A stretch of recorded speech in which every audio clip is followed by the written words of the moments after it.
Hello दोस्तों, आप सभी को मेरी तरफ से नमस्कार। और देखिए, मैं क्लास 10th का जियोग्राफी का कुछ महत्वपूर्ण ऑब्जेक्टिव क्वेश्चन बताने का प्रयास कर रहा हूँ। तो देखिए, ये भारत के जो भूमि का जो स्वरूप है, ये इसके 3 भौतिक स्वरूप हैं: मैदान, पर्वत और पठार। देखिए, मैदान आपका है 43%, पर्वत है 30% और आपका जो पठार है 27% है। ठीक है, आगे देखिए, भारत में जो भूमि के कुल प्रकार हैं ना, ये 6 प्रकार हैं। भारत में जो मृदा के प्रकार हैं, मृदा के जो प्रकार हैं 6 प्रकार हैं। देखिए, भारत में जो मृदा के प्रकार हैं 6 प्रकार हैं: जलोढ़ मृदा, काली मृदा। ठीक है, जलोढ़ मृदा का जो विस्तार है आपका 6.4 करोड़ हेक्टेयर भूमि पर है। काली मृदा का विस्तार है आपका 6.4 करोड़ हेक्टेयर जमीन पर है। ठीक है, देखिए कि यहाँ पर ऑब्जेक्टिव बनता है, उत्तर बिहार में बालू प्रधान जलोढ़ को दियारा भूमि कहते हैं। क्या दोस्तों? उत्तर बिहार में बालू प्रधान जलोढ़ को दियारा भूमि कहते हैं। ठीक है, अब देखना, आयु के आधार पर ना जलोढ़ मृदा के प्रकार 2 होते हैं। एक वो बांगर होता है और एक खादर होता है। जो पुराना जलोढ़ मृदा होता है उसको बांगर बोलते हैं और जो नई जलोढ़ मृदा है उसको खादर बोलते हैं। ठीक ना? आपका ऑब्जेक्टिव में क्वेश्चन पूछेगा कि आयु के आधार पर जलोढ़ मृदा के प्रकार कितने होते हैं, तो 2, बांगर और खादर। पुराना वाला को बांगर कहते हैं, नई वाले को खादर कहते हैं। ठीक है, देखिए, काली मृदा का जो सबसे अधिक विस्तार है ना, राजस्थान राज्य में है। काली मृदा का सबसे अधिक विस्तार जब का है राजस्थान राज्य में है। ठीक ना? काली मृदा को कपासी मृदा भी कहते हैं। काली मृदा, सॉरी दोस्तों, राजस्थान नहीं, महाराष्ट्र में है। काली मृदा का सबसे अधिक विस्तार महाराष्ट्र में है। ठीक ना? महाराष्ट्र में है, उसके बाद गुजरात में है। ठीक है, काली मृदा को कपासी मृदा या रेंगुर मृदा भी कहते हैं। अब आइए लेटराइट मृदा। ठीक ना? लेटराइट मृदा, ये जो ग्रीक भाषा के शब्द लेटर से बना हुआ है। लेटराइट मृदा ग्रीक भाषा के शब्द लेटर से बना हुआ है। ठीक है, और लेटराइट मृदा में सबसे अधिक जो खेती होती है, काजू की खेती अधिक होती है। ठीक ना? लेटराइट मृदा कहाँ कहाँ विस्तृत है? कर्नाटक, केरल, तमिलनाडु में। और यहाँ पर ध्यान देंगे, इस मृदा में काजू की खेती सबसे अधिक रूप से होती है। ठीक है, आइए अब पर्वतीय मृदा क्या होती है भाई? तो जो पर्वतों पर होती है ना, पर्वतीय क्षेत्रों में, उसे पर्वतीय मृदा कहते हैं। मरुस्थलीय मृदा। ठीक ना? अब देखो, मरुस्थलीय मृदा का जो विस्तार आपका है सबसे अधिक राजस्थान में है। राजस्थान में सबसे अधिक मरुस्थलीय मृदा का विस्तार है। और वहाँ पर क्षमा कीजिएगा, वहाँ पर ना जो काली मृदा का विस्तार है महाराष्ट्र राज्य में सबसे अधिक है।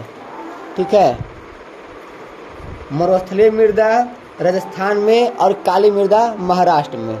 ओके,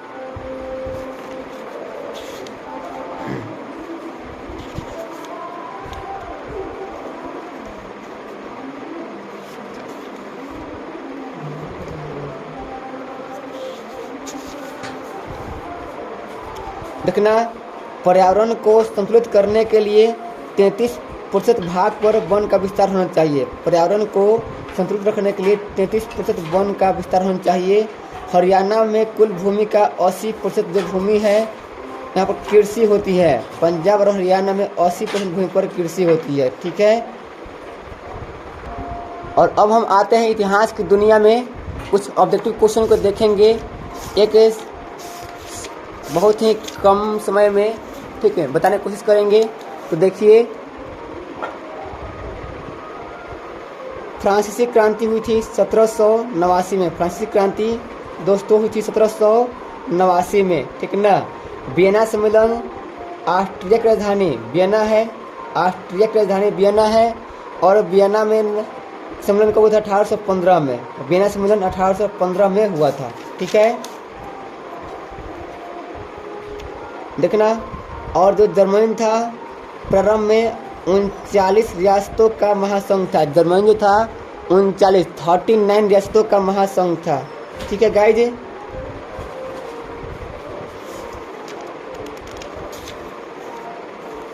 देखिए चार्ल्स दशम किस प्रकार का शासक था? तो चार्ल्स दशम जो था ना, देखिए चार्ल्स दशम एक निरंकुश एवं प्रतिक्रियावादी शासक था। चार्ल्स दशम एक निरंकुश एवं प्रतिक्रियावादी शासक था दोस्तों, ठीक है। जुलाई क्रांति 1830 में हुई थी, जुलाई क्रांति 1830 में हुई थी। आप लोग देखिए,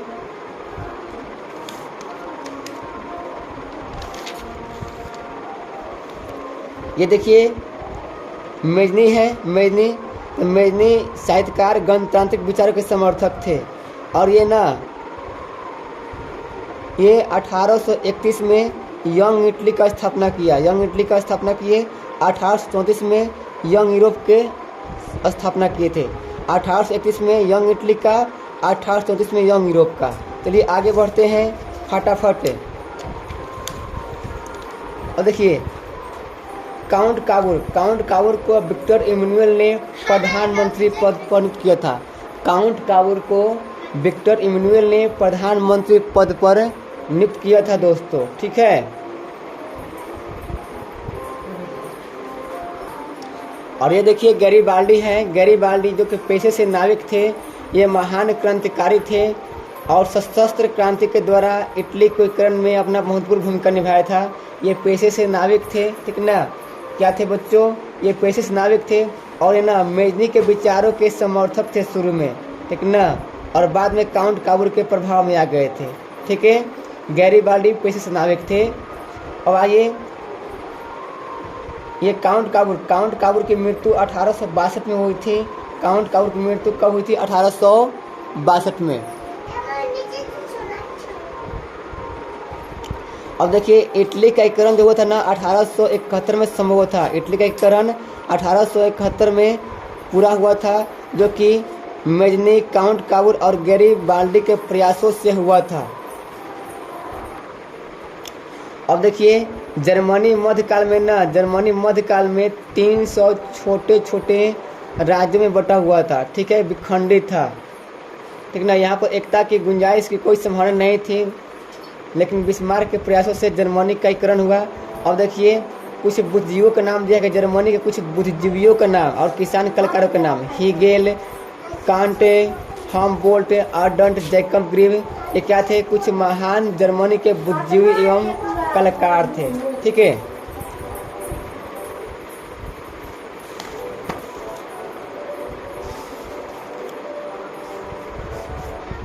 देखिए जर्मनी में डाइट करता है, जर्मनी के जो संसद है उसको डाइट कहते हैं, जर्मनी के संसद को डाइट कहा जाता है, ठीक ना।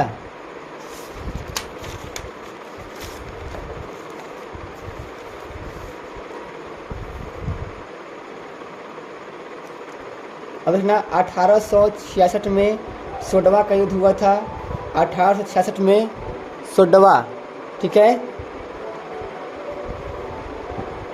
ये देखिए फ्रैंकफर्ट की संधि कब हुई थी? 1871 में। फ्रैंकफर्ट की संधि 1871 में। और इस 1870 में, 19 जून 1870 में सेडान की लड़ाई हुई थी। सेडान, देखिए सेडान की लड़ाई 1870 में, आज सोडवा की 1866 में, ध्यान रखेंगे।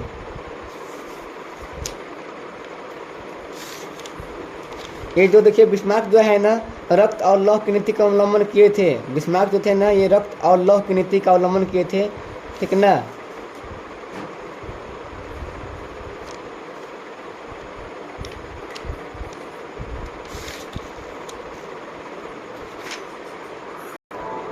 देखिए बिस्मार्क रक्त और लौह की नीति का अवलंबन किए थे। बिस्मार्क जो है रक्त और लौह की नीति का अवलंबन करके जर्मनी का एकीकरण किए थे।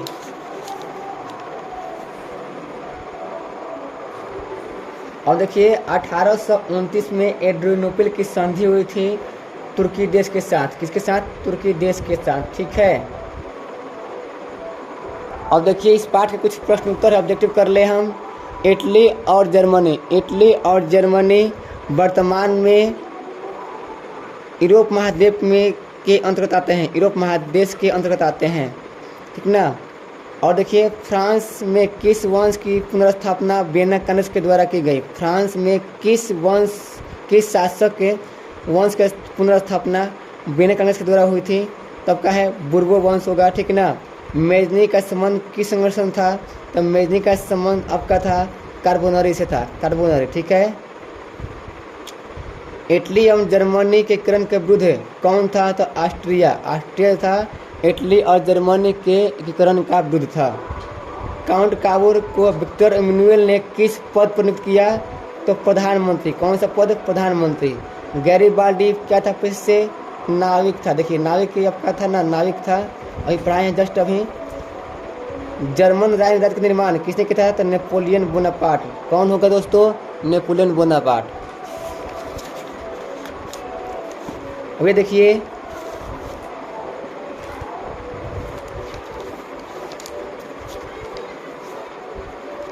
जाल्वेरिन, जाल्वेरिन एक संस्था थी, तब व्यापारियों की संस्था थी, व्यापारियों की। रक्त और लोक नीति का उल्लंघन बिस्मार्क किया था। रक्त और लोक नीति का उल्लंघन कौन किया था, बिस्मार्क। फ्रैंकफर्ट की संधि 1871 हुई थी, 1871। यूरोप वासियों के लिए किस देश का साहित्य एवं ज्ञान विज्ञान प्रेरणा स्रोत रहा, तो यूनान होगा दोस्तों।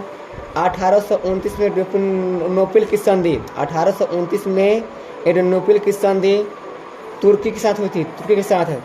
आशा करते हैं कि आप लोग को ये वीडियो अच्छी लगी होगी, पसंद आई होगी। यदि आप लोग के लिए हेल्पफुल है तो लाइक कमेंट कीजिएगा और अधिक से अधिक अपने दोस्तों के पास शेयर कीजिएगा ताकि उनका भी लाभ हो। जय हिंद। मैं सुपर 30 तैयारी एक्सप्रेस से मुकेश कुमार।